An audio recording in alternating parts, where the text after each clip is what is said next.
What if I told you that some of the most mind-bending discoveries of modern physics were actually echoing ideas from thousands of years ago? Well, today we're going to explore that strange and fascinating connection between the quantum world and the ancient wisdom of Vedic philosophy. And we're going to start with a question that honestly sounds like it's straight out of science fiction, but it's at the very core of modern physics. And that is, does the universe actually change just because we're looking at it? It's a wild thought for sure, but stick with me because the answer reveals a reality that is way, way stranger than you could possibly imagine. Okay, so to even begin to unravel this mystery, we first have to accept a really strange fact about the universe. It doesn't play by just one set of rules. It's almost like it has two completely different operating systems, one for the world we can see, and a totally different one for the hidden world underneath it all. So on one hand, you've got what we call classical physics. This is our everyday reality, right? It governs all the big stuff like a planet going around the sun or, a baseball flying through the air. It's predictable, it makes sense to us. But the moment you zoom way, way down to the level of atoms and electrons, all those comfortable rules just completely fall apart. And that's the micro world, the deeply weird and counterintuitive realm of quantum physics. Our whole journey into that quantum weirdness, it actually started with a really old debate, almost like an identity crisis for light itself. For centuries, the biggest question was pretty simple. Is light a thing, or is it more like a ripple of energy? All right, so let's just get on the same page with the terms here. When a physicist talks about a particle, they mean a tiny, solid object, kind of like a microscopic little bullet. It's a distinct piece of stuff that has a specific location. A wave, though, that's different. It's not really a thing in the same way. It's a disturbance, a vibration that spreads out through space. Think about ripples in a pond. It's a pattern of energy. So, back to the big question. Which one is light, a particle or a wave? For hundreds of years, science basically played ping pong with this idea. Back in 1704, Isaac Newton was totally on team particle. But then, about a century later, Thomas Young's famous Double Slit Experiment showed light creating this interference pattern, which is something only waves can do. So, case closed, right? Light's a wave. Well, not so fast. Because in 1905, Albert Einstein comes along and proves that light also acts like a particle, which he called a photon. And that discovery, by the way, is what won him the Nobel Prize.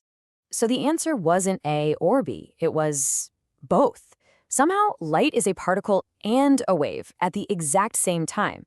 This absolutely bizarre concept is called wave-particle duality, and it literally forced physicists to rewrite the entire rulebook of reality. And it turns out this crazy dual identity, it doesn't just apply to light. Okay, now this is where the story takes an even stranger turn. Scientists decided to run that same double-slit experiment, but this time, instead of light, they used electrons, the fundamental particles that actually make up solid matter. And hey, before we go any further, it's probably a good time to remember what the great Nobel laureate Richard Feynman once said, because we are about to step right into the territory he was talking about, the part of reality that seems to defy all common sense. All right, let's break this down because it is wild. On the left, when scientists shot electrons at the two slits without watching them, get this, the electrons acted like waves. They created that classic interference pattern, as if each individual electron somehow went through both slits at the same time. But then, and this is the shocking part, they put a little detector there to see which slit each electron actually went through. The moment they started watching, the behavior changed completely. The wave pattern just vanished, and the electrons started acting like normal little baseballs, creating two simple, predictable lines on the screen. I mean, just think about what this means for a second. The simple act of measuring, of observing, it forced the electron to give up its wave-like nature and pick a side, so to speak. This incredible phenomenon is known as the observer effect, and to this day, it remains one of the deepest and most profound mysteries in all of science. And this leads to a truly mind-bending implication. It suggests that before it's observed, an electron isn't really in any single place. It exists as a wave of potential, just a smear of probabilities across space. And it seems that the act of looking at it, of measuring it, is what collapses that wave of potential into a single, concrete, particle-like reality. So, modern physics paints this really strange picture of the universe, right?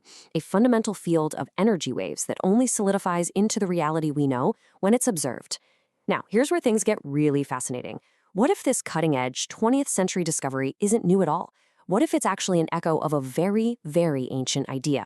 Let's travel way back in time and look at this line from the ancient Chandogya Upanishad. It reads, Sarvam Khalvidam Brahma. The translation is simple but incredibly profound. All of this existence is indeed Brahman. So, what is Brahman? Well, in the Vedic tradition, Brahman is the single underlying substance of all reality, a field of pure potential. And here's the key part. It said that creation doesn't begin as a solid thing, but as a vibration, a wave, or a sound. This field of potential is then perceived into form by an observer, which is known as the Jiva. The parallels here, they're pretty striking, aren't they? A universe that exists as a wave of potential until it is collapsed into reality by an act of observation. But these ancient texts, they actually go a step further. They don't just define the reality that is being observed and the observer doing the perceiving. They also identify the ultimate source of both. So according to this framework, you've got three eternal entities. First, there's Brahman, that imperishable energy field of potential, which, you have to admit, sounds a lot like the quantum wave function we were just talking about. Second, you have the Jiva, and that's us. We are the individual souls, the conscious observers who perceive that field. And finally, you have Bhagavan, who is described as the ultimate conscious source, the origin of both that energy field and the countless observers. So the big takeaway from this ancient worldview is that our role as conscious observers, as the Jiva, it isn't passive, not at all. It is fundamental. We are the ones who perceive this field of potential, Brahman. And in doing so, we are actually participating in collapsing it into the tangible reality we all experience, moment by moment. And that leaves us with a final, really powerful question that brings this huge cosmic mystery right back down to our own lives. Whether you look at it through the lens of quantum physics or ancient wisdom, the observer seems to play a critical role in creation. So, if that's true, if our observation, our consciousness, actually helps to shape the world around us, what kind of reality are you choosing to bring into focus?